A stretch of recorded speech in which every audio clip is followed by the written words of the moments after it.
everyone, I'm absolutely delighted today to be joined by Maria Gostling for this Transformation Tribe talk. So Maria is one of my longest contacts that have done a talk with me so far. We've known each other for 35 years. How old are we? Old. And in those 35 years, whilst we haven't worked together yet, we have experienced lots of different things, life's highs and lows, kids, work, moving around the country, relationships. So we know each other pretty well. Yes, we do.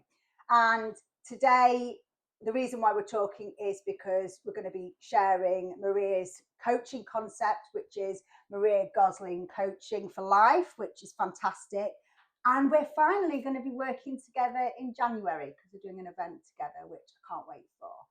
So welcome. Thank you. It's raining, so I can hear it outside. So hopefully people can hear us today. Yes.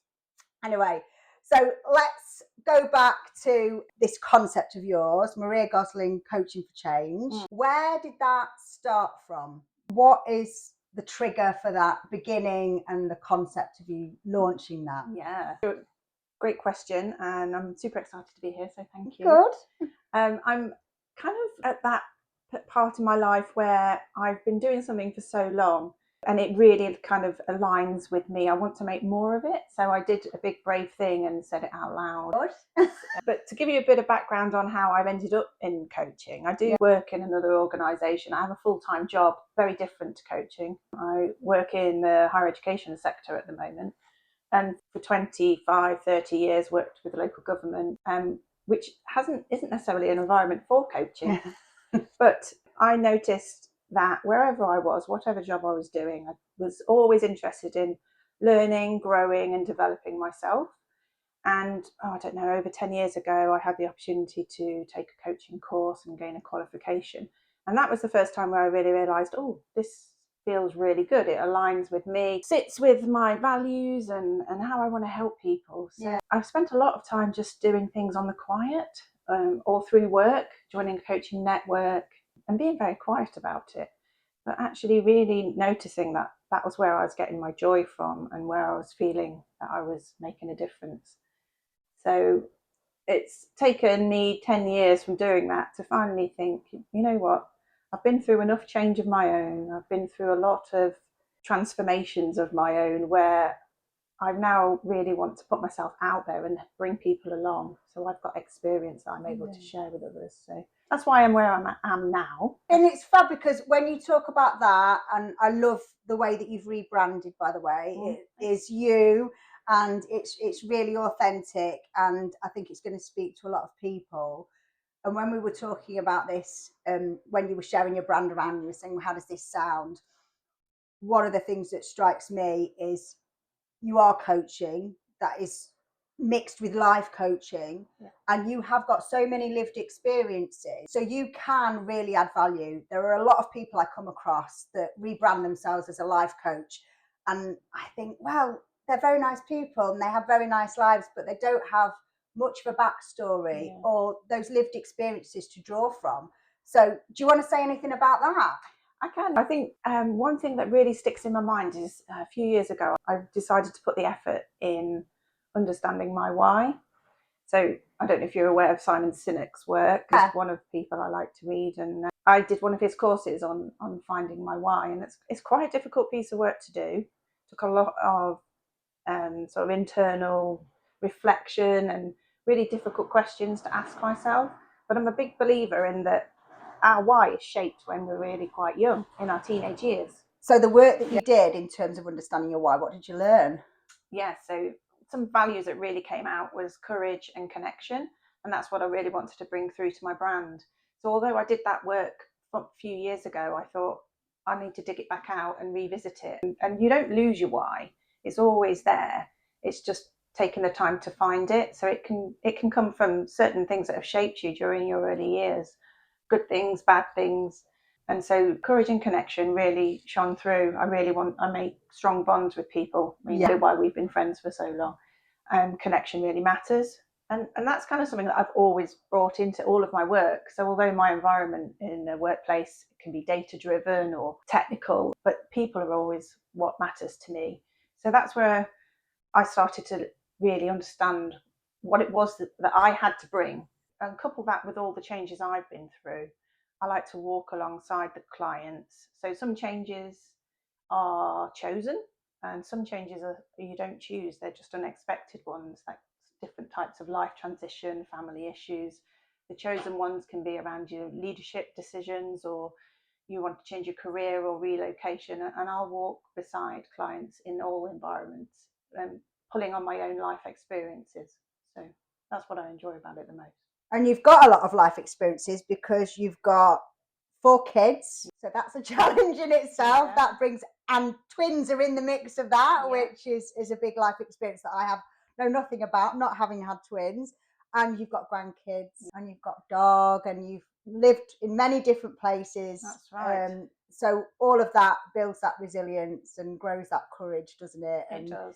you Absolutely. meet different people along the way and experience new things. And I think the authenticity as well really comes through for me now, because I recognise where I've come from. I've put a lot of work into myself, and now I'm able to practice and dig into what I've learned.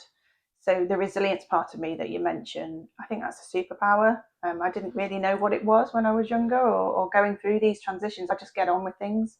But now I definitely feel that that's something that I can shine out Absolutely. and use in coaching others. And I'm not doing it because I would want to say that, oh, I've been there, I've done that. It's actually, I get some healing from the helping. Not that I'm doing it because I want to feel better, but I enjoy seeing them thrive and flourish from coaching a client, whether it's for an hour, whether it's for 10 minutes, or even 2 days, full on intense coaching courses. Regardless of that, I can see the change in the people when they leave, and that's really why I do it. And you were talking to me fairly recently, I think about 3 weeks ago, when we were together for a weekend away, and you were talking about somebody that you'd been coaching and they were going through a work transition. And not to name names, but you could see in a very short space of time the difference that you'd made to them, and they fed that back to you. Yes, quite absolutely. quickly, didn't they? Yes. And I really like the feedback in coaching, because I want to hear the good and the bad. Otherwise, I'm never going to get Absolutely. better. So that's quite scary sometimes, but I am willing to learn. So again, picking up on my life history, I've always been open to opportunities. And if somebody wants to give me feedback and it's not what I expected, I still see the opportunity in it. So what can I learn from that? So it's a scary place to be sometimes. Best thing about coaching is people reach out to me. I don't have to search for them. So people come to me because they see something in me that they can trust, and they know that they need to shift something or make a change, or they're just feeling stuck. And I like the fact that people come to me because they're not sometimes in a work environment, and doing the coaching on the side, if you like, you can have a situation where you're presented with a client and they're coming because they've been told to, or it's a performance management kind of environment. And I can establish that quite quickly through very simple questioning, that they're not engaging. They know they don't want to be there. They've been told to come there.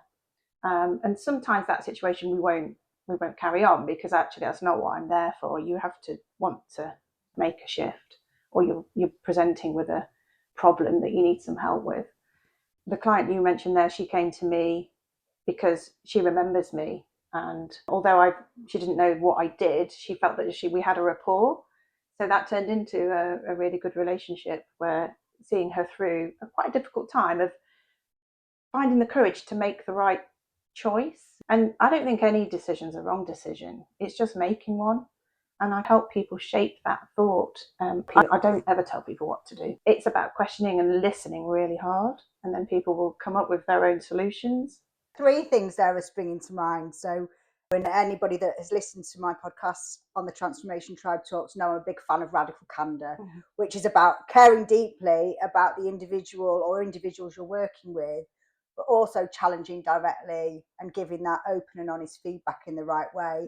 And it's not about coming up with solutions, but it's about giving those different perspectives through challenge whilst caring, that helps people come to their own conclusion. And it is people powered transformation. People remember, don't they, how you made them feel. Yeah. That's the biggest thing. So it's fantastic to hear you've got people that have experienced you, and they're seeking your brand out to come back to you because they want your input and your help because they trust you, which I think is accolade in itself. You could do all the marketing and all the self-promotion you want, but the proof's in the pudding there that people are actually coming back to you. So doing it scared is another concept that I absolutely love. Jill Taylor, who's been on a Transformation Tribe talk with me, explains her experiences of it brilliantly, which I love. And when people come to you for the first time and they're reaching out, they're being quite vulnerable, I guess. Yes. They're doing it scared in that initial connection. How do you help them continue to do it scared with your support? How do you do that? Yeah. Well, very initially at the very beginning, we set the boundaries of what's appropriate and what's safe to say so that the client feels safe and what they talk about is trusted. And that's really important right at the very offset. What I try and get the client to tell me is there will be something that's consistently presenting itself in your life that if you're not open, you'll ignore it. And it's being able to channel into the signs you're seeing, the thoughts you're squashing. That's really what the universe almost is trying to tell you what you should be doing. So sometimes it's that. What keeps coming up that you keep saying, no, I can't do that. And they're like, oh, I wanted to be this, but it'll never happen. And they're the kind of moments that I'll go in, I was like, oh, tell me more about that. And I can get more into the whys of that. And just sometimes in half an hour, all I've ever asked is why. But they've consistently gone deeper and deeper, and we get to the bottom of it. Then we develop. Well, they develop by to help them get the courage to be able to put it into action. I can begin to pick up on a framework that I'm trying to build upon, which I'm calling the courage loop, which is where I give the opportunity for the client to talk about their idea. And they might not even be able to articulate it, but one of the first things I'll ask them to do is just put it into a sentence. Yeah. And it's probably the first time they've ever done it because it's something that's been in their mind. And I can really relate to that because even rebranding my coaching and going out there now is like it's always been a thought, but I've never actually done anything about it. So this is what the transformation I'm on at the moment is actually doing something about it. But the client then, when I ask them to articulate their idea to me, they will spend time working it out and putting the words together. And then it turns into something that then has evidence. So I ask them to explain more around that idea to give it a place to land. And so the courage then comes, because a lot of people think they need the confidence to start with an idea, but I think that comes last. And I think the courage loop makes them address it in a way that gives them the confidence at the end. And it breaks big things down into small chunks, which I think is really important as well in business and in personal development. You've got a big problem, but actually if you take small parts of it, take this loop and get the evidence and create the confidence, your ideas then become a thing. I think it's about taking the action. So that's really what I help the client do. They walk away thinking, gosh, I didn't know I could do that, or that's exactly it. That's what I've been thinking about. And it's that taking an idea, isn't it? Because an idea is just an idea when it's in your head, and then you make them write it down into a sentence, and then when they're saying that idea out loud to you, that might be the first time they've actually said it to somebody, and that's when the idea comes to life. It's out now, the idea is out, and they can use you to help them develop that idea. That's right. Help them with their critical thinking, etc. And then there's accountability as well. So I keep them accountable for what they're talking about. So I can use very simple coaching models around the growth model. So that's what I used to do. And I still do it. It's around setting goals and planning for the future. And is it realistic? And how will I do it? But then focusing on that, doing it scared and using your courage. So people just don't think they have it in them.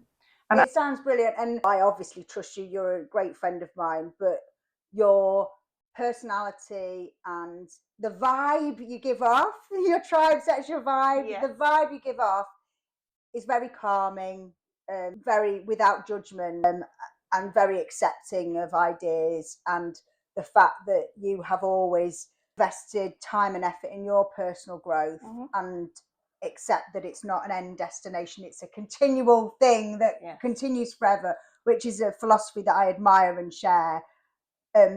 I think that makes people feel very at ease when they're in your company, because you're not sitting there with all the answers. You're just helping people come up with their own answers, which is Absolutely. incredibly powerful. I absolutely love it. Love the new brand. And love the fact that we're going to be working together in January. Yes. So you are supporting me at the Transformation Tribe Power Planning event, where you're going to be talking about the Courage Loop, which I can't wait to hear more about. And we're going to be doing some critical thinking exercises. We're going to be helping people plan for 2026, doing it scared, creating some interesting ways of bringing plans to life, because you do need a plan, don't you? And you do need to be accountable for delivering against that plan. Otherwise, even if you say the idea out loud, it just doesn't happen. So there's loads of brilliant stuff going on at that event, and the agenda's online, and the link to that event is in the biog, and we'll be sharing more information on that. But just to say, if people have listened to this and heard you speak and what you've had to say so far, you are going to be there 29th of January in Stockport, Robinson's Brewery Visitor Centre. It's an amazing venue, and it's going to be a fab day. So completely inspired and excited by what you've had to say. Really looking forward to working with you and seeing and watching and being involved where I can support you in terms of how things evolve. So what is next for you? 2026 on the horizon. What's happening? I know. So I've got a few things in my mind, and that keep popping up, and I keep like, no, don't ignore me. Say it out loud. So I'm a big believer in, especially during these months, December, January, is taking those seeds, burying them, and planting them in a nourishing environment. So that's why I'm here today, because that's me nourishing my ideas and my next steps. Really excited about doing the slot with you, because I think working with your Transformation Tribe, it's a great community and really helpful even in the work that I do, and I can see how I can help them. Absolutely. So that's going to be the start of me getting out there. Whether this coaching brand, I'm really proud of where I am at the moment, and what I might change or want to change that into is more speaking, more talks. Yes. More putting myself out there. But here's the real thing I really want, because how can I turn the coaching that I love and mix it with the camper van lifestyle that I also love? So I think getting those two things together is my 2026 dream. I'm rooting for you, because I want a place in that camper van as well. Yeah. No, absolutely brilliant. But I'm trying to think of ways I can tie them in. Taking people to beautiful places. Yeah, love it. The camper van being a nice haven. We can have those conversations. We can make those plans together. That would be my ultimate dream for 2026. If I get that built into an actionable plan, then I'll be happy. I'm sure you will. I know you're going to succeed. That's happening in 2026. So thank you so much. It's been a pleasure talking to you. We're going to see more of each other in January. Let's do a cheers. Cheers, everybody. Cheers.